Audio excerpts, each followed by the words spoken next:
आज सकाळी खूपच पावसाचं वातावरण झालं होतं. नंतर देवाची छान अशी पूजा करून घेतली आणि आज आहे आषाढी एकादशी. मग गरम-गरम चहा पिऊन घेतला. प्रथाचा खेळण्याचा कार्यक्रम तर चालूच होता आणि संडेला ती नेहमी तिच्या पप्पांकडे असते, पण आज माझ्याकडे उचलून घेण्यासाठी हट्ट करत होती. नंतर मला मस्का मारायचा प्रोग्रामसुद्धा चालू होता. नंतर बोलते,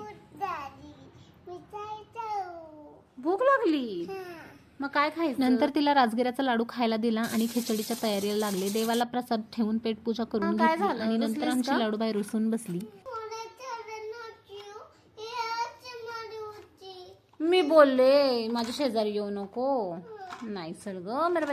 नंतर ती झोपी गेली आणि पावसाने हजेरी लावली. संध्याकाळी आम्ही तिघेही इव्हिनिंग वॉकसाठी गार्डनमध्ये गेलो आणि आज तिचे पप्पा तिच्यासोबत असल्यामुळे ती खूपच एक्सायटेड आणि खूपच खुश होती आणि हे तुम्हाला व्हिडिओमध्ये दिसत असेल.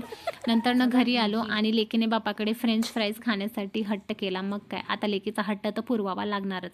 नंतर आम्ही फ्रेंच फ्राईजच्या तयारीसाठी लागलो आणि आज आम्ही फ्रेंच फ्राईज बनवणार होतो एअर फ्रायरमध्ये, जे की खूपच कमी तेलात आणि खूपच क्रिस्पी असे बनवून तयार होते. नंतर टेम्परेचर आणि त्याचा टायमिंग सेट करून घेतला आणि खूपच छान असे फ्रेंच फ्राईज तयार झाले आणि प्रथाने ते खूपच आवडीने खाल्ले.